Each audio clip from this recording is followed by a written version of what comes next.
வரஹ்மத்துல்லாஹி தஆலா வ பரகாத்துஹு. அல்ஹம்துலில்லாஹ் ரப்பில் ஆலமீன். அஸ்ஸலாத்து வஸ்ஸலாமு அலா ரசூலிஹில் கரீம். அம்மா பஅத். ஃபகத் கால அல்லாஹு தஆலா ஃபில் குர்ஆனில் கரீம் வல் ஃபுர்கானில் மஜீத். அஊது பில்லாஹி மினஷ் ஷைத்தானிர் ரஜீம். பிஸ்மில்லாஹிர் ரஹ்மானிர் ரஹீம். وما محمد إلا رسول قد خلت من قبله الرسل صدق الله العلي العظيم.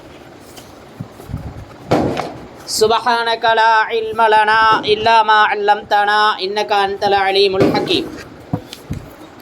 رب اشرح لي صدري ويسر لي أمري واحلل عقدة من لساني يفقهوا قولي. اللهم صل على سيدنا نبينا مولانا محمد طب القلوب دوائها وعافية الأبدان وشفائها ونور الأبصار وضيائها وعلى آله وصحبه وسلم. அல்ஹம்துலில்லாஹ். அருளாளன் அன்பாளன் அல்லாஹுவின் திருப்பெயரால் அன்பும் அருளும் ஆசியும் ஆதரவும் ஆருயிர் நாயகம் அன்னலம் பெருமானார் ஸல்லல்லாஹு அலைஹி வஸல்லம் அவர்களின் மீது, அன்னாரின் வழி வாழ்ந்த வாழுகின்ற வாழப்போகின்ற, குறிப்பாக உஸ்வத்துன் ஹசனா என்ற தலைப்பின் கீழே இந்த மஜ்லிஸில் முழுவதுமாக கலந்து கொண்ட அத்துணை பெண்களின் மீதும், இந்த பெண்கள் பயானை கண்ணியப்படுத்திய அத்துணை தாய்க்குலங்கள் சகோதரிகளின் மீதும் மாணவ கண்மணிகளின் மீதும் என்றென்றும் நின்று நிலவட்டுமாகுக. அல்லாஹுவினுடைய பேரருக்குரியவனாகவே அல்லாஹ் நம்மை வாழ வைப்பானாக. அல்லாஹுவினுடைய ரஹ்மத்தையும் அல்லாஹுவினுடைய ருல்லாவையும் பெற்றுக்கொண்டவர்களாக அல்லாஹ் நம்மை கபூல் செய்வானாக. மருத்துவமனை கஷ்டம், துன்பம், துயரங்கள், செலவுகள், சிரமங்கள் அத்துணையிலிருந்தும் அல்லாஹ் நம்மை பாதுகாப்பானாக. அல்ஹம்துலில்லாஹ். பலஸ்தீனில் ஏற்பட்டிருக்கக்கூடிய இன்னல்களுக்கு தகுந்த பகரத்தை அல்லாஹ் தந்தருள்வானாக. பைத்துல் முகத்தஸை அல்லாஹ் வெற்றியானதாக ஆக்கி வைப்பானாக. சிரியாவில் ஏற்பட்டிருக்கக்கூடிய மாற்றத்தை முஸ்லீம்களுக்கு சாதகமானதாக, நல்ல ஒரு நிலையானதாக அல்லாஹ் ஆக்கி வைப்பானாக. நமது இந்தியாவில் மஸ்ஜிதுகளின் மீது ஏவப்பட்டிருக்கக்கூடிய தாக்குதல்களிலிருந்து அல்லாஹ் இறை இல்லங்களை பாதுகாப்பானாக. மஸ்ஜிதுகள் மதரசாக்களுக்கான எல்லா இடையூறுகளை விட்டும் அல்லாஹ் நம்மை பாதுகாத்து புனிதப்படுத்தி வைப்பானாக. அன்பிற்குரிய தாய்மார்களே, சகோதரிகளே, 149வது பெண்கள் பயான் நிகழ்விலே அல்லாஹ் நம்மை கலக்கச் செய்திருக்கிறான். அல்ஹம்துலில்லாஹ். பல நேரங்களில் இந்த பெண்கள் பயானை மாற்றிடலாம், மாதம் ஒரு பயானாக வச்சிடலாம் அப்படின்லாம் யோசிக்கிறோம்.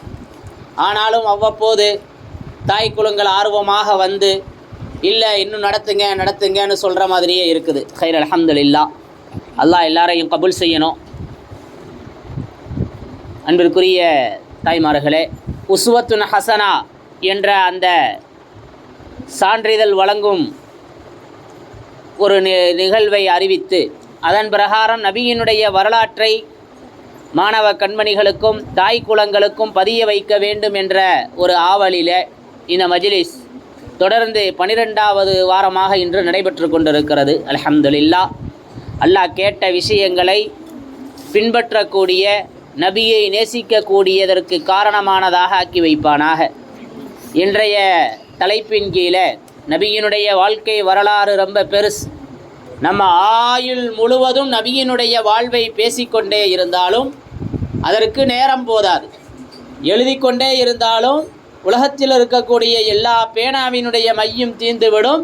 அல்லாஹுவின் தூதரினுடைய அந்த வரலாற்றின் சிறப்புகளை நாம் முடிக்க முடியாது. அந்த அளவுக்கு அது மிகப்பெரியது. காரணம், முழு உலகத்திற்குமான வழிகாட்டி தான் நபி பெருமானார் ஸல்லல்லாஹு அலைஹி வஸல்லம் அவர்களினுடைய வாழ்வு. ஹுலுக்குஹு அல் குர்ஆன் என்று அன்னை ஆயிஷா நாயகி சொன்னாங்க. முழு குர்ஆனும் தான் அவர்களுடைய வாழ்வுனாங்க. இப்போ குர்ஆனுக்கான விளக்கங்களும் குர்ஆனுக்கான விரிவுரைகளும் மாணவியின் வாழ்வை தழுவித்தான் இருக்கிறது என்பதை நாம் விளங்கிக் கொள்ள கடமைப்பட்டிருக்கின்றோம். அன்பிற்குரிய தாய்மார்களே, சகோதரிகளே, ரசூலுல்லாஹி ஸல்லல்லாஹு அலைஹி வஸல்லம் அவர்கள் அபு சயீத் குத்ரி ரலியல்லாஹு தஆலா அன்ஹு அவங்க சொல்கிறாங்க, நபி ஸல்லல்லாஹு அலைஹி வஸல்லம் அவர்களுக்கு ஒரு வயது முதிர்வு கால் வலி தென்பட்டது. நான் நபி ஸல்லல்லாஹு அலைஹி வஸல்லம் அவர்கள்ட்ட போய், யா ரசூலல்லாஹ், அல்லாஹுவின் தூதரே, கால் வலியில் சிரமப்படுறீங்க, உங்களுக்கு நான் ஒரு நாற்காலி செய்து தரவா அப்படின்னு கேட்டேன். இப்போ நபி ஸல்லல்லாஹு அலைஹி வஸல்லம் சொன்னாங்க, நான் என்ன இந்த உலகத்தில் நிரந்தரமாவா இருக்க போகிறேன், ஒரு பயணியினுடைய வாழ்வை போல தானே இங்கே கால் வலிக்கிறதுக்காக அதற்கு ஒரு ஏற்பாடு செய்து கொள்ள வேண்டுமா? வேண்டாம் அப்படின்னு சொல்லிட்டு, அல்லாஹும்ம அஹ்யினி மிஸ்கீனா வ அமித்தினி மிஸ்கீனா வஜஅல்னா ஃபி ஸும்ரத்தி ஸாலிஹீன் அப்படிங்கிற அந்த துவாவை ஓதக்கூடியவங்களாக இருந்தாங்க. யா அல்லாஹ், இந்த உலக வாழ்வு இருக்கிறதே, இதில் என்னைய மிஸ்கீனாகவே வாழ வை, மிஸ்கீனாகவே மரணிக்க வை, நல்ல அடியார்களினுடைய கூட்டத்தில் என்னைய சேர்த்துரு அப்படின்னு சொன்னாங்க. அப்படிங்கிறத அபு சயீத் குத்ரி ரலியல்லாஹு தஆலா அன்ஹு அவங்க சொல்லி காட்டுவாங்க. அப்போ ரசூலுல்லாஹி ஸல்லல்லாஹு அலைஹி வஸல்லம் 63 ஆண்டுகள் இந்த உலகத்தில் வாழ்ந்திருக்கிறாங்க. அவர்களுடைய இறுதி தருணம் ஒரு 5-6 மாதங்களுக்கு முன்பு நடந்த நிகழ்வு இது. இப்போ நபி அவர்கள்ட்ட ஒரு நாற்காலி உங்களுக்கு செஞ்சு தர்றேன், அதில் நீங்கள் கீழே உட்கார்றதுக்கு சிரமப்படாமல் உட்காந்துக்கலான்னு சொன்ன உடனே எனக்கு எந்த ஒரு சொகுசும் தேவையில்லைன்னு சொல்லிட்டாங்க. இன்றைக்கி நாம் இந்த உலகத்தில் எத்துணை ஆடம்பரங்கள், எத்துணை முன்னேற்பாடுகள், வீடுனா எனக்கு வசதியாக இருக்கும், இங்கே வந்திருக்கிறதுனால எனக்கு கொஞ்சம் அசௌகரியமாக இருக்குது, மேலே பயான் வைக்கிறீங்க, ஏறி வர முடியலை அப்படின்னு சொல்லக்கூடிய தாய்மார்கள், உடல் உபதைகள், நோயின் காரணமாக. ஆனால் ஆர்வம் இருந்தால் எல்லாத்துக்கும் நல்லா வழியை கொடுத்துரும். ஹைர் அல்ஹம்துலில்லாஹ். இந்த கடுமையான மழை பனியினுடைய சூழ்நிலையில் கூட தாய்க்குளங்கள் வருகை இருந்திருக்கிறதும் அவங்களுடைய ஆர்வத்தையும் நலவையும் காட்டுகிறது. ஆக அல்லாஹ் அவர்களை கபூல் செய்யணும். அன்பிற்குரிய தாய்மார்களே, இப்போ வெறும் மிஸ்கீனா ஏழ்மை நிலையில் சுக்கூனா ரசூலுல்லாஹி ஸல்லல்லாஹு அலைஹி வஸல்லம் வாழ்கிறதைத்தான் விரும்பி இருக்கிறாங்க அப்படின்னு நாம் பார்க்குறோம். அன்பிற்குரியவர்களே, ஒரு தடவை நபி ஸல்லல்லாஹு அலைஹி வஸல்லம் சொல்லுவாங்க, நான் இருக்கிறது உங்களுக்கு நிஅமத், நான் வாழ்கிறது உங்களுக்கு நிஅமத், நான் மரணிப்பதும் உங்களுக்கு நிஅமத் அப்படின்னு சொல்லுவாங்க. யா ரசூலல்லாஹ், நீங்கள் எங்கள் கூட இருக்கிறீங்க, உங்கள் மூலமாக நாங்கள் பல பயன்களை பெறுகிறோம், உங்களை பார்த்துக்கிட்டே இருக்கிறோம், அதனால் அது நிஅமத்துன்னு சொல்கிறது நல்லா இருக்குது, நீங்கள் மரணிச்சிட்டா எப்படி அது எனக்கு நிஅமத்தாக இருக்கும் அப்படின்னு கேட்பாங்க. நான் மரணித்தாலும் உங்களுடைய அமல்கள் எனக்கு எடுத்து காட்டப்படும், உங்களுடைய அமல்கள் என்னிடத்திலே சொல்லி காட்டப்படும், அதை பார்த்து யார் யார் என்னென்ன அமல்கள் செய்கிறாங்கன்னு என் காதுக்கு வந்துக்கிட்டே இருக்கும், அதனால் நான் இறந்தாலும் உங்களுக்கு நிஅமத்து தானே நபி ஸல்லல்லாஹு அலைஹி வஸல்லம் சொன்னதை நாம் கொஞ்சம் யோசித்து பார்க்கிறோம். அன்பிற்குரிய தாய்மார்களே, சகோதரிகளே, அதே அபு சயீத் குத்ரி ரலியல்லாஹு தஆலா அன்ஹு சொல்லுவாங்க, ரசூலுல்லாஹி ஸல்லல்லாஹு அலைஹி வஸல்லம், உங்கள்கிட்ட நான் ஒரு 2 விஷயத்தை விட்டுட்டு போகிறேன், அதை நீங்கள் பற்றி பிடித்து கொள்ளுங்கள். ஒன்று கிதாபுல்லாஹ், அல்லாஹ்வுடைய வேதம், இன்னொன்று அஹ்லுல் பைத், என்னுடைய குடும்பம். இந்த 2ஐயும் பற்றி பிடித்து கொள்ளுங்கள், உங்களுடைய வாழ்க்கையில் வெற்றி கிடைக்கும்னு சொன்னதாகவும் பதிவு செய்யப்பட்டிருக்கிறது. இப்போ அல்லாஹ்வுடைய வேதத்தை பற்றி பிடிக்கணும், அது ஹபுல் மத்தீன், அதுதான் அல்லாஹ்ட்ட நம்மளை சேர்த்து வைக்கக்கூடிய கயிறாக இருந்து கொண்டு இருக்கிறது. 2வது அஹ்லுல் பைத். ஆக அன்பிற்குரிய தாய்மார்களே, சகோதரிகளே, இப்படிப்பட்ட இந்த சூழ்நிலையில் ரசூலுல்லாஹி ஸல்லல்லாஹு அலைஹி வஸல்லம் வாழ்ந்துக்கிட்டு இருக்கிறாங்க. மரணத்திற்கு 4-5-6 மாதங்களுக்கு முன்பாக லபீத் அப்படிங்கிற ஒருத்தன், அவன் மிகப்பெரிய சாகிர், சிகிர் வைக்கிறவன், மிகப்பெரிய சூனியக்காரன். அல்லாஹ் நபியினுடைய அந்த மரணத்தை அவனின் மூலமாக அடையாளப்படுத்தி இருக்கிறான். அவன்கிட்ட வந்து அந்த காப்பீர்கள்லாம், நாங்களும் நீண்ட காலமாக போராடுறோம், அந்த யூதர்கள்லாம் வந்து சொல்கிறாங்க, ஆனால் இந்த நபியை எதுவுமே பண்ண முடியலை, இந்த நபியை கொல்லணும், எனவே நீ ஏதாவது செய்யி அப்படின்னு சொல்லிடுறாங்க. இப்போ இந்த லபீதுங்கிற அந்த சூனியக்காரன் தன்னுடைய 2 பிள்ளைகளை சேர்த்துக்கிட்டு நபியினுடைய முடி, நகம் இதையெல்லாம் எடுத்து ஒரு பேருத்தம்பளத்துக்குள்ளே வச்சு அதை கொண்டு போய் ஒரு கிணத்துக்குள்ளே என்ன செஞ்சிட்றான், சிகிர் வச்சு போட்டுடுறான். அதற்கு பின்பு நபி ஸல்லல்லாஹு அலைஹி வஸல்லத்திற்கு உடல் உபதைகள் ஏற்படுது, ரொம்ப கஷ்டத்தை சந்திக்கிறாங்க, ரொம்ப சிரமப்படுறாங்க, ரொம்ப இன்னல் பட்டுக்கிட்டு இருக்கிறாங்க. தாங்க முடியாத சோதனைக்கு ரசூலுல்லாஹி ஸல்லல்லாஹு அலைஹி வஸல்லம் ஆளாயிடுறாங்க. ஒரு நாள் 2 மலக்கு வருவாங்க. 2 மலக்கு வந்து அவங்க நபியினுடைய கனவுல இந்த மாதிரி நபி ஸல்லல்லாஹு அலைஹி வஸல்லம் அவர்களுக்கு சிஹர் வைக்கப்பட்டிருக்கிறது, இந்த கிணத்துக்குள்ள அது இருக்குது அப்படின்னு பேசிக்கிடுவாங்க. இப்போ நபி ஸல்லல்லாஹு அலைஹி வஸல்லம் விழித்ததற்கு பின்பு அலி ரலியல்லாஹு தஆலா அன்ஹு அவர்களையும் அம்மார் ரலியல்லாஹு தஆலா அன்ஹு அவங்களையும் அழைப்பாங்க. இங்கே வாங்க, நீங்கள் போய் என்ன செய்யுங்க, இந்த கிணத்துல எனக்கு சிஹர் வைக்கப்பட்டிருக்குது, அதை போய் நீங்கள் எடுத்துகிட்டு வாங்க அப்படின்னு சொன்ன உடனே அலி ரலியல்லாஹு தஆலா அன்ஹு அவர்களுக்கு அவ்வளவு சந்தோஷம் ஏற்படும், ரொம்ப மகிழ்ச்சி அடைவாங்க. நபியினுடைய நோயை ஷிஃபாவாக்குவதற்கு, நபிக்கு இருக்கக்கூடிய சிரமத்தை நீக்குவதற்கு நமக்கு ஒரு வாய்ப்பு கிடைச்சிருக்கு அப்படின்னு என்ன செய்வாங்க, ரொம்ப சந்தோஷப்படுவாங்க. இப்போ ஆயிஷா நாயகி சொல்லுவாங்க, யா ரசூலல்லாஹ், அல்லாஹுவின் தூதரே, அலிக்கு சிரமத்தை தர பார்க்குறீங்களே, அலி போய் அந்த சூனியத்தை எடுத்து அது இவரை தாக்கிருச்சுன்னா என்ன பண்ணுறது, வேண்டாமே அப்படின்னு சொல்லுவாங்க.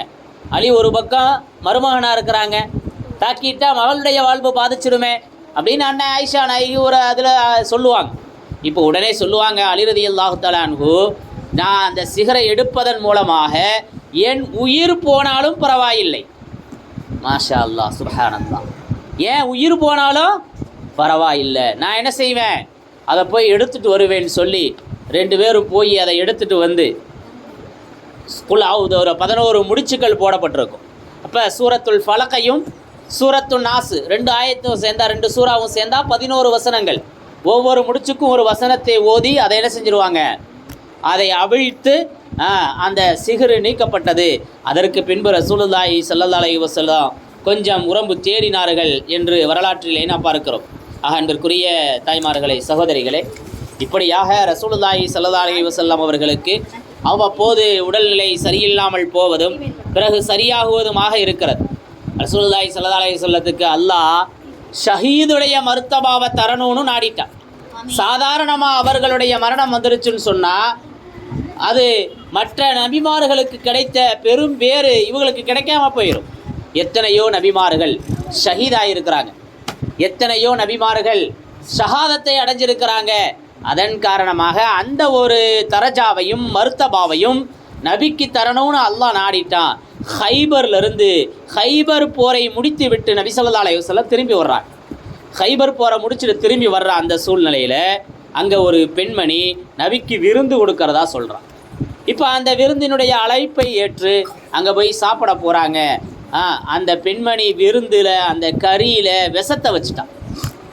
அந்த பெண்மணி அந்த விருந்தில் அந்த கறித்துண்டில் விஷத்தை வைத்து கொடுக்குறா. நபி ஸல்லல்லாஹு அலைஹி வஸல்லம் சாப்பிட்றாங்க. அந்த கறித்துண்டு சொல்லுது, யா ரசூலல்லாஹ், நீங்கள் சாப்பிடாதீங்க, இதில் விஷம் வைக்கப்பட்டிருக்கிறது அப்படின்னு சொல்லி.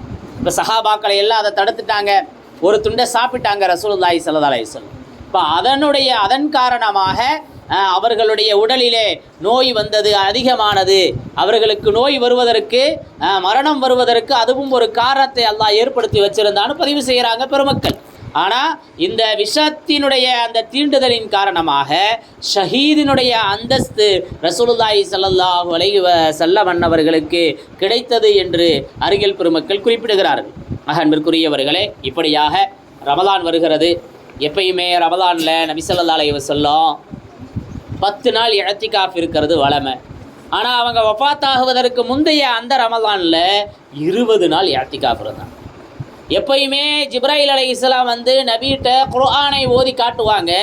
ஆனால் அந்த ரமலானில் 2 முறை குர்ஆனை ஓதி காட்டினார்கள். மீண்டும் மீண்டும் என்ன செஞ்சாங்க, நபி ஸல்லல்லாஹு அலைஹி வஸல்லம் குர்ஆனை ஓத சொல்லி கேட்டுக்கிட்டாங்க. இப்படியாக ரசூலுல்லாஹி ஸல்லல்லாஹு அலைஹி வஸல்லம் அவர்கள் அவர்களினுடைய அந்த நாட்கள் நகர்ந்து கொண்டிருக்கிறது.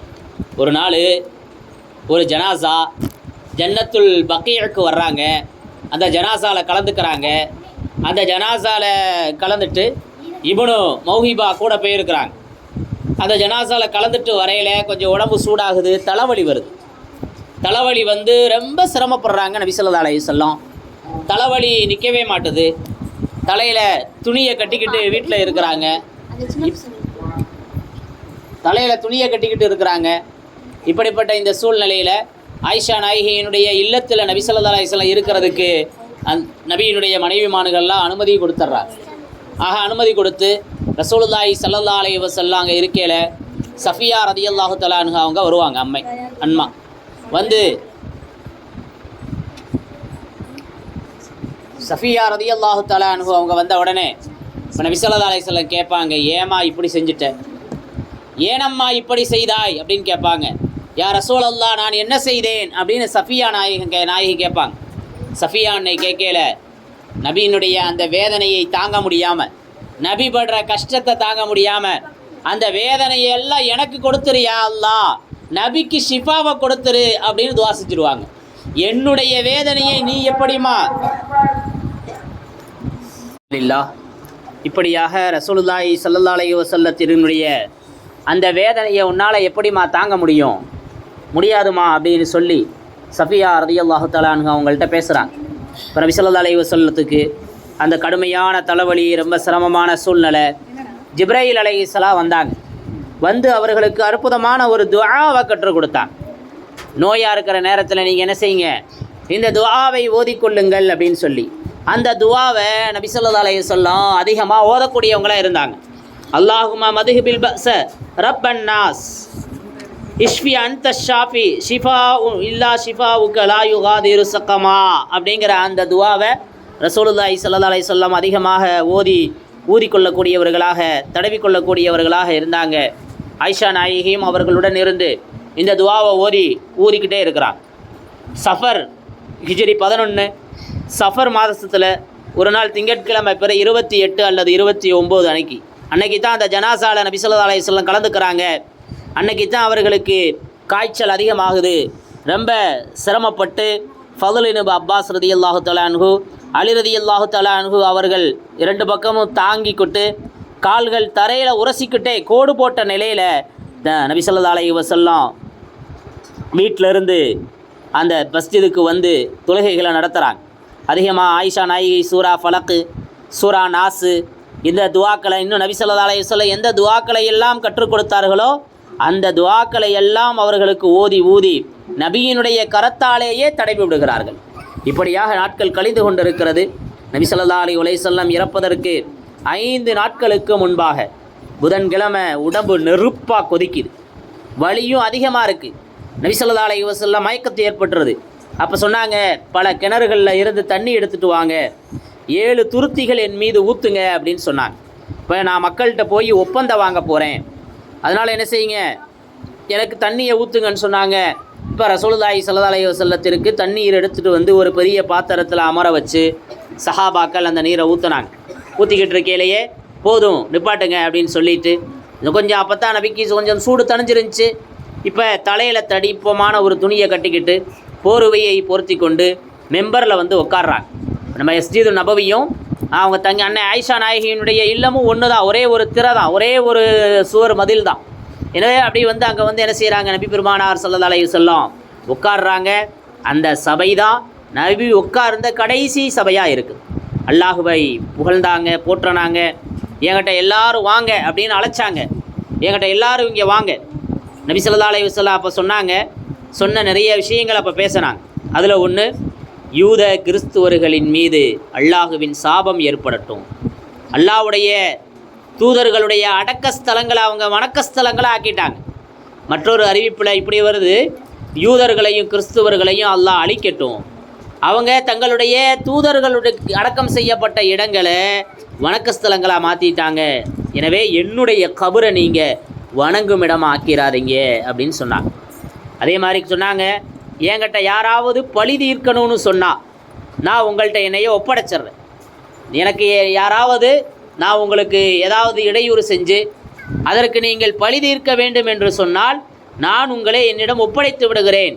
என்னை நீங்கள் என்ன செய்யலாம், யாரையாவது நான் குத்தியிருந்தா, முதுகில் அடிச்சிருந்தா நான் முதுக தந்துட்டேன், பழி தீர்த்துக்கட்டும்.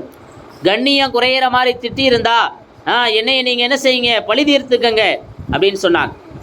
இப்படி சொல்லிவிட்டு மெம்பர்லேருந்து இறங்கி தொழுகிறாங்க. மீண்டும் மெம்பரில் ஏறி உலையை நிகழ்த்துறாங்க. பழி தீர்த்துக்கிறவங்க யார் இருந்தால் வாங்க, பழி தீர்த்துக்கங்கன்றாங்க. அப்போ ஒருத்தர் எந்திரிச்சு சொன்னார், எனக்கு நீங்கள் 3 திர்ஹம் தரணும், எனக்கு நீங்கள் 3 திர்ஹம் தரணும் அப்படின்னு சொன்ன உடனே ஃபதுல் ரலியல்லாஹு தஆலா அன்ஹுட்ட, ஃபதுலே அதை நீங்கள் கொடுத்துருங்க அப்படின்னு சொன்னார். இப்படியாக அன்றைய தினம் கழிகிறது. பிறகு மரணத்திற்கு 4 நாட்கள் இருக்கிறது. ஒரு நாள் வியாழக்கிழமை, வலி கடுமையாகுது. மக்களை நோக்கி வர்றாங்க ரசூலுல்லாஹி ஸல்லல்லாஹு அலைஹி வஸல்லம், உங்களுக்கு நான் ஒன்றை எழுதி தர்றேன், உங்களுக்கு நான் ஒன்றை எழுதி தர்றேன், அதை நீங்கள் எடுத்துக்கிட்டீங்கன்னு சொன்னால் நீங்கள் வழி தவறவே மாட்டீங்க. அப்போ வீட்டில் இருந்த நிறைய பேர், உமர் ரலியல்லாஹு தஆலா அன்ஹு அதில் ஒருத்தர், நபி ஸல்லல்லாஹு அலைஹி வஸல்லத்துக்கே வழி அதிகமாகிருச்சு, உங்கள்கிட்ட குர்ஆன் இருக்குது, எனவே அல்லாஹுடைய வேதமே போதும் அப்படின்னு உமர் ரலியல்லாஹு தஆலா அன்ஹு அவங்க மக்கள்கிட்ட சொல்கிறாங்க. இதனால் அங்கே இருந்தவங்களுக்கு மத்தியில் சலசலப்பு ஏற்படுது. நபி ஸல்லல்லாஹு அலைஹி வஸல்லம் ஏதோ எழுதி தரேங்கிறாங்க, நீங்கள் ஏன் குர்ஆன் போதுங்கிறீங்க, அவங்க எழுதி தரட்டுமே அப்படின்னு சொல்ல இன்னும் சிலர் உமர் ரலியல்லாஹு தஆலா அன்ஹு அவங்க சொன்னதை போலவே குர்ஆனே நமக்கு போதுமானது அப்படின்னு சொல்லி கருத்து வேறுபாடுகள் ஏற்படுது. அதவே இது விவாதமாக மாறுற மாதிரி இருக்குன்னு சொல்லி நீங்கள்லாம் எந்திரிச்சு போங்கன்னு சொல்லிட்டாங்க நபி ஸல்லல்லாஹு அலைஹி வஸல்லம். இப்போ நோய் அதிகமாகுது. மரணத்துக்கு 4 நாட்களுக்கு முன்னால் வியாழக்கிழமை எல்லா தொழுகையும் நபி ஸல்லல்லாஹு அலைஹி வஸல்லமே தொலை வைக்கிறாங்க. மக்ரிப் தொழுகையில் வல் முர்சலாத்தி உருஃபாங்கிற அந்த அத்தியாயத்தை சூறாவை ஓதி தொலை வச்சாங்க. இஷாவுடைய நேரத்தில் நோய் ரொம்ப அதிகமாகிருச்சு. நபி ஸல்லல்லாஹு அலைஹி வஸல்லத்துக்கு பின்னால் பள்ளிக்கு வர முடியலை. இப்போ நபி ஸல்லல்லாஹு அலைஹி வஸல்லம் ஆயிஷா நாயகிட்ட கேட்குறாங்க. ஆயிஷா நாயகி அதை சொல்லுவாங்க. நபி ஸல்லல்லாஹு அலைஹி வஸல்லம் விழித்து பார்த்தாங்க, மக்கள்லாம் தொழுதுட்டாங்களான்னு கேட்டாங்க. மக்கள் இன்னும் தொழுகலை அப்படின்னு சொன்னாங்க. அப்போ நான் குளிக்கிறேன்னு சொல்லிட்டு தண்ணி வைங்க ஒரு பாத்திரத்தில் அப்படின்னு சொன்னாங்க. நான் தண்ணி வச்சோம். நபி ஸல்லல்லாஹு அலைஹி வஸல்லம் குளித்தாங்க, எழுந்து போகிறதுக்கு முயற்சி பண்ணாங்க, மீண்டும் மயக்கம் போட்டாங்க. இப்படியே 2-3 முறை நடக்குது. இப்போ நபி ஸல்லல்லாஹு அலைஹி வஸல்லம் குளித்துட்டு அபூபக்கரை தொலை வைக்கிறதுக்கு ஏவிட்டாங்க. அபூபக்கரே நீங்கள் தொலை வைங்க அப்படின்னு சொல்லிடுவாங்க. அப்போ இருந்து 17 தொழுகைகளை அபூபக்கர் சித்திக் நாயகம் தொலை வச்சாங்க. நபி ஸல்லல்லாஹு அலைஹி வஸல்லம் நோயோடு இருந்தாங்க. மக்களுக்கு அபூபக்கர் நாயகம் தொழுக வைக்கிறாங்க. வியாழன் இஷாலிருந்து திங்கட்கிழமை ஃபஜ்ர் வரைக்கும் அபூபக்கர் சித்திக் நாயகம் தான் தொலை வச்சாங்க. இப்போ ஆயிஷா நாயகி கூட சொல்லுவாங்க, நீங்கள் தொலை வைக்காமல் அபூபக்கர் தொழுக வச்சா மக்கள் துருகுறியாக நினச்சிருவாங்க, ஏதோ முகமதுக்கு ஏற்பட்டுருச்சுன்னு சொல்லி மக்கள் என்ன செய்வாங்க, வேறு மாதிரி எடுத்துக்கிடுவாங்க, யா ரசூலல்லாஹ், என்னுடைய தந்தை தொலை வைக்க வேண்டாம் அப்படின்னு சொல்லுவாங்க. இப்போ அதை நபி ஸல்லல்லாஹு அலைஹி வஸல்லம் மறுத்துருவாங்க. அபூபக்கரே தொலை வைக்கட்டும், அபூபக்கரே தொலை வைக்கட்டும் அப்படின்னு சொல்லிடுவாங்க. இப்போ நபி ஸல்லல்லாஹு அலைஹி வஸல்லம் இறப்பதற்கு 3 நாட்கள் இருக்குது. ஜாபிர் ரலியல்லாஹு தஆலா அன்ஹு சொல்லுவாங்க, நான் கேட்டேன், நபி ஸல்லல்லாஹு அலைஹி வஸல்லம் சொன்னாங்க, அறிந்து கொள்ளுங்கள், உங்களில் யாரும் அல்லாஹுவின் மீது நல்லெண்ணம் கொண்டவராகவே தவிர மரணிக்க வேண்டும். எல்லோரும் என்ன செய்யணும், அல்லாஹுவின் மீது நல்லெண்ணம் கொள்ளணும். இன்றைக்கி வாழ்க்கையில் பார்க்குறோம், பல நேரங்களில் அல்லாஹுவை நிந்திக்கக்கூடியவர்களாக, அல்லாஹுக்கு கண் இருக்கா, என்ன இந்த அல்லாஹ் என்னையை மட்டும் இப்படி சோதிக்கிறான் அப்படின்னு சொல்லி அல்லாஹுவின் மீது உண்டான அந்த நம்பிக்கையில் குறைவை ஏற்படுத்திடுறாங்க. அல்லாஹ்வை நிந்திக்க ஆரம்பிச்சிடுறாங்க. அல்லாஹுவின் மீது கெட்ட எண்ணம் கொள்கிறவங்களாக ஆயிடுறாங்க. அல்லாஹ் பாதுகாக்கணும். நபி ஸல்லல்லாஹு அலைஹி வஸல்லம் 3 நாட்கள் இருக்கும்போது இந்த தகவலை சொன்னதாக ஜாபிர் ரலியல்லாஹு தஆலா அன்ஹு அவங்க சொல்கிறாங்க. சனிக்கிழமை அல்லது ஞாயிற்றுக்கிழமை நபி ஸல்லல்லாஹு அலைஹி வஸல்லத்தினுடைய உடலில் கொஞ்சம் முன்னேற்றம் ஏற்பட்டுச்சு. 2 பேர் உதவியோட அவங்களுடைய அந்த அறையிலிருந்து பள்ளிக்கு வர்றாங்க நபி பெருமானார் ஸல்லல்லாஹு அலைஹி வஸல்லம். அபூபக்கர் சித்திக் நாயகம் லுஹர் தொழுக வச்சுக்கிட்டு இருக்கிறாங்க. நபி அவர்களை பார்த்த உடனே அபூபக்கர் நாயகம் நகர்ந்துக்கிறாங்க. இப்போ நபி ஸல்லல்லாஹு அலைஹி வஸல்லம் அப்படிலாம் செய்யாதீங்க அப்படின்னு செய்கை செஞ்சுட்டு, என்னையே அபூபக்கருக்கு பக்கத்தில் உட்கார வைங்க. அபூபக்கர் சித்திக் நாயகம் பக்கத்தில் போய் இவங்க உட்கார்றாங்க, இடது பக்கத்தில். நபி ஸல்லல்லாஹு அலைஹி வஸல்லம் தொழுகையை அபூபக்கர் நாயகம் பின்பற்றுறாங்க. நபி அவர்கள் சொல்ல அபூபக்கர் சித்திக் நாயகம் தக்பீரை மக்களுக்கு சப்தமாக சொல்லிக்கிட்டு இருந்தாங்க. இன்றைக்கும் கூட பார்க்குறோம், மக்காவில் மதீனாவில் இமாம்கள் தொலை வைக்கையில் கூட்டம் பெருசாக இருக்கிறதுனால என்ன செய்வாங்க, இமாம் ஒரு தக்பீர் சொல்லுவாங்க, பின்னாடி அதை லுக்மா எடுத்து கொடுக்கக்கூடிய சில நபர்கள் இருந்து ஆங்காங்கே என்ன செய்வாங்க, எடுத்து கொடுக்குற அந்த சூழ்நிலைகளை பார்க்குறோம். இப்போ இது மாதிரி அபூபக்கர் சித்திக் நாயகம் அன்றைக்கி என்ன செஞ்சாங்க. இப்போ ஒரு நாள் இருக்குது, நபி அவர்கள் இன்னும் வஃபாத் இருக்குது, ஞாயிற்றுக்கிழமை. அவங்க நபி பெருமானார் ஸல்லல்லாஹு அலைஹி வஸல்லம் அவர்கள் அவங்கள்ட்ட இருந்த அடிமைகளை எல்லாம் உரிமை விட்டுடுறாங்க. 6 அல்லது 7 தங்க காசு இருந்துச்சு, அதையும் தர்மம் செஞ்சிட்றாங்க. அவங்கள்ட்ட இருந்த ஆயுதங்களை முஸ்லீம்களுக்கு அன்பளிப்பாக கொடுத்துட்றாங்க. அன்றைக்கி இரவு வீட்டில் விளக்கு எரிக்கிறதுக்கு எண்ணெய் இல்லை. அபூபக்கர் சித்திக் நபி பெருமானார் ஸல்லல்லாஹு அலைஹி வஸல்லம் அவர்கள் வஃபாத்தாகின்ற அந்த நாள் அவர்களுடைய வீட்டில் விளக்கு எரிப்பதற்கு எண்ணெய் இல்லை. இப்படிப்பட்ட சூழ்நிலையில் நபியினுடைய இல்லம் இருக்குது. அந்த அடிமை பெண்ணை கூப்பிட்டு, ஒரு வேலைக்கார பெண்ணை கூப்பிட்டு, இதை போய் என்ன செய்யுங்க, எண்ணெய் வாங்கிட்டு வாங்க அப்படின்னு சொல்லி ஆயிஷா நாயகி சொல்கிறாங்க. அதே மாதிரி நபி ஸல்லல்லாஹு அலைஹி வஸல்லத்தினுடைய ஒரு கவச ஆடை இருந்துச்சு. அது 30 சாழ் 30 மரைக்கால் கோதுமைக்காக அடமானம் வைக்கப்பட்டிருந்தது. இப்படிப்பட்ட சூழ்நிலையில் தான் நபி ஸல்லல்லாஹு அலைஹி வஸல்லத்தினுடைய இல்லம் இருந்தது.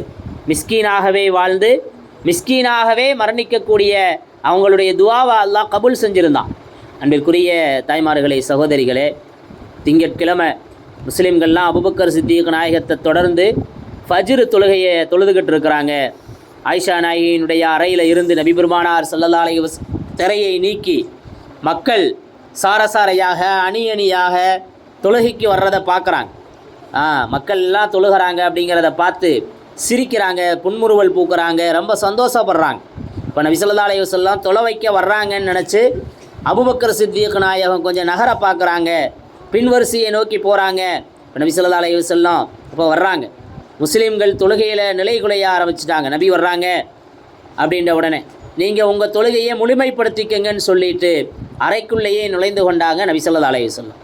இதற்கு பின்பு கூட இந்த நிகழ்ச்சியை பற்றி ஃபாத்திமா ரலியல்லாஹு தஆலா அன்ஹு அவங்கள்ட்ட விசாரிப்பாங்க. அப்போ சொல்லுவாங்க, அவங்க இறந்ததற்கு பின்பு இப்போ நபி ஸல்லல்லாஹு அலைஹி வஸல்லம் சொன்னாங்களா, அன்றைய தினத்தில் எனக்கு ஏற்பட்டு இருக்கக்கூடிய இந்த வலியின் காரணமாகவே நான் இறந்து விடுவேன் நினைக்கிறேன் அப்படின்னு சொன்ன உடனே நான் அழுதுட்டேன். இப்போ நான் அழுகிறத பார்த்துட்டு என் தந்தை ஹபீப் பெருமானார் ஸல்லல்லாஹு அலைஹி வஸல்லம் சொன்னாங்க, அழுகாதம்மா, என் குடும்பத்தில் என்னைய முதலாக சந்திக்கக்கூடிய நீ தான் அப்படின்னு சொன்னாங்க. அது எனக்கு சந்தோஷமாயிருச்சு.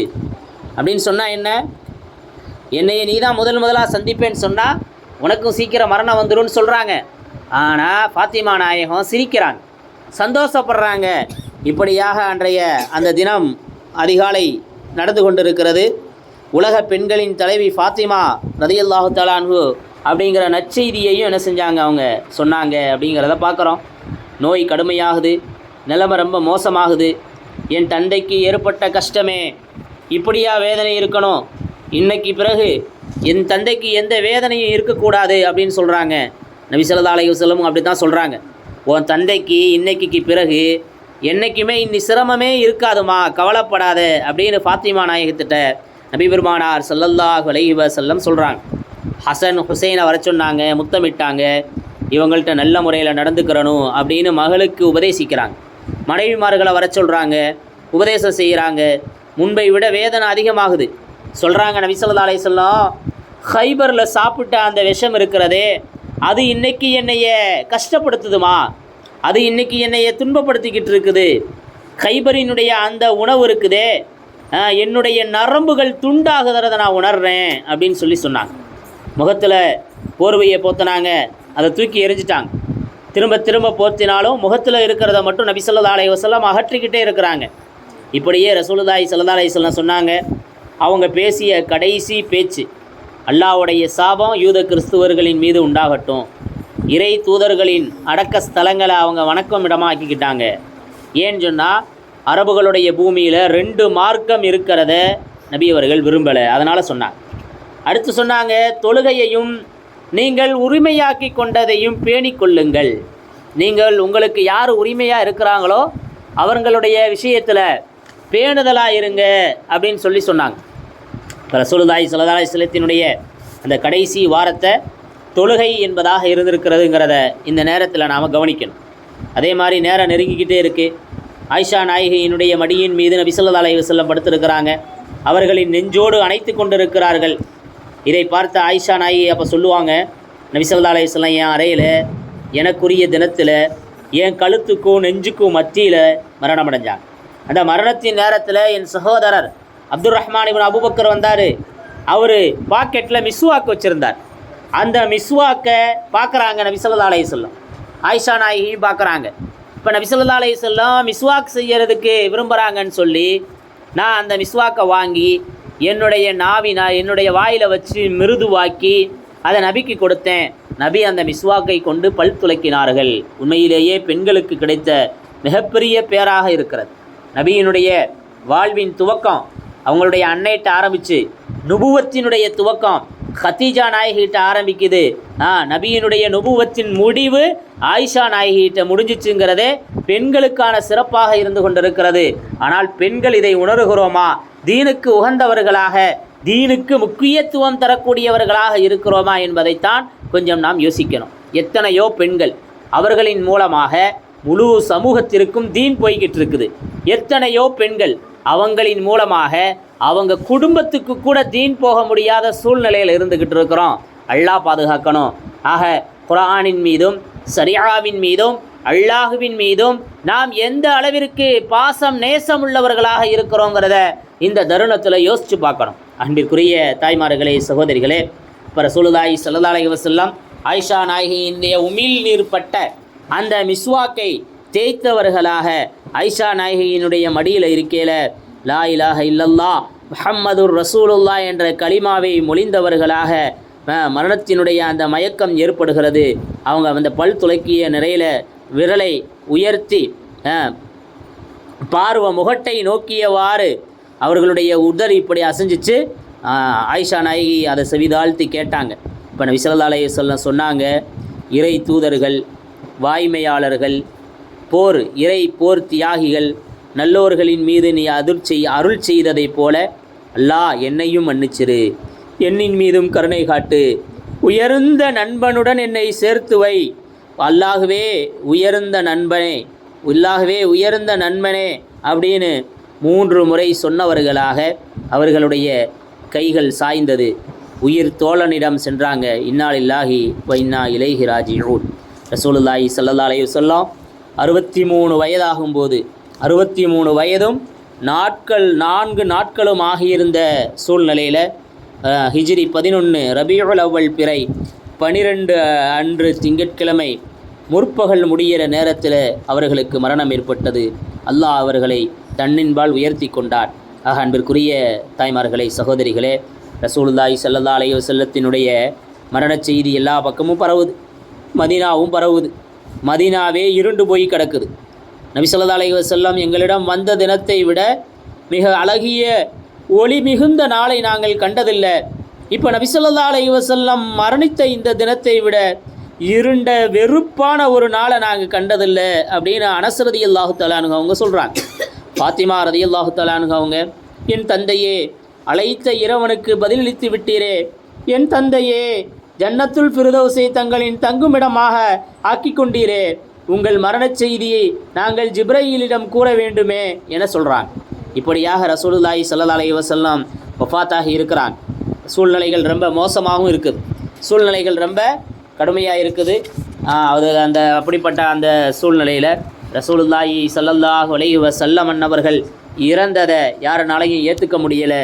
ஒவ்வொருத்தரும் ஒவ்வொரு விதமான தகவல்களை சொல்லிக்கிட்டு இருக்கிறாங்க. இப்போ நபி ஸல்லல்லாஹு அலைஹி வஸல்லத்தை அடக்கம் செய்கிறதுக்கு முன்னாடி முஸ்லீம்களுடைய காரியங்களை நிர்வகிப்பதற்கான ஹலீஃபாவை தேர்ந்தெடுக்கணும் அப்படிங்கிறதுல மக்கள் ஈடுபட்டாங்க. அப்போ ரசூலுல்லாஹி ஸல்லல்லாஹு அலைஹி வஸல்லம் இறந்து போயிட்டாங்க.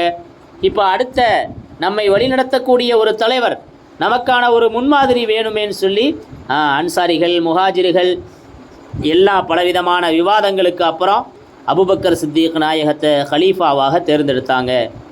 இப்படியே திங்கட்கிழமை பகல் முழுசும் போயிடுச்சு. திங்கட்கிழமை பகல் முடிஞ்சு போனதற்கு பின்பு நபி ஸல்லல்லாஹு அலைஹி வஸல்லத்தினுடைய அந்த புனித உடல் ஒரு ஹிபரா போர்வையில் வச்சுருந்தாங்க. நபி அவர்களினுடைய குடும்பத்தார் அறையை மூடி வச்சுருந்தாங்க. செவ்வாய்க்கிழமை பகல் அன்று நபி ஸல்லல்லாஹு அலைஹி வஸல்லத்தினுடைய ஆடையை களையாமலே அப்படியே குளிப்பாட்டப்பட்டார்கள். குளிப்பாற்ற பணியில் அப்பாஸ் ரதியல்லாஹு தஆலா அன்ஹு, அலி ரதியல்லாஹு தஆலா அன்ஹு, ஃபதுல் இப்னு அப்பாஸ் ரதியல்லாஹு தஆலா அன்ஹு, குஸம் இப்னு அப்பாஸ், இந்த சஹாபாக்கள்லாம் ஈடுபட்டாங்க. நபியினுடைய அடிமை ஷுக்ரான், உசாமா இப்னு ஜைது, அவுஸ் இப்னு ஹவுல், இவங்கள்லாம் என்ன செய்கிறாங்க, நபியை குளிப்பாற்ற பணியில் ஈடுபட்டாங்க. நபி ஸல்லல்லாஹு அலைஹி வஸல்லத்தினுடைய உடலை அப்பாஸ் ரதியல்லாஹு தஆலா அன்ஹு, ஃபதுல் ரதியல்லாஹு தஆலா அன்ஹு அவங்க புரட்ட, உசாமா, நபியினுடைய அந்த அடிமை ஷுக்ரான், இவங்கெல்லாம் நீர் ஊற்ற, அலி ரதியல்லாஹு தஆலா அன்ஹு அவர்களை குளிப்பாட்டினார்கள். அவுஸ் ரதியல்லாஹு தஆலா அன்ஹு நபி ஸல்லல்லாஹு அலைஹி வஸல்லத்தை தன்னுடைய நெஞ்சின் மீது சாய்ச்சிக்கிட்டாங்க. இளந்தை இலைநீர் கலந்த அந்த நீரில் 3 முறை குளிப்பாட்டப்பட்டு, சஅத் இப்னு கைசமாவுக்கு சொந்தமான கர்ஸுங்கிற கிணத்திலிருந்து தண்ணீர் கொண்டு வரப்பட்டு, நபி ஸல்லல்லாஹு அலைஹி வஸல்லம் வாழ்நாள் முழுசும் அந்த நீரைத்தான் குடிச்சு வந்தாங்க. இப்போ அந்த நீரை கொண்டு வரப்பட்டு அதில் தான் அவர்கள் குளிப்பாட்டப்பட்டார்கள். வெள்ளை நிற யமன் நாட்டு ஆடையில் நபி ஸல்லல்லாஹு அலைஹி வஸல்லத்துக்கு கஃன் பொருத்தப்பட்டது. அதில் தைக்கப்பட்ட சட்டையும் இல்லை, தலப்பாகையும் இல்லை என்று வரலாறு பதிவு செய்திருக்கிறது.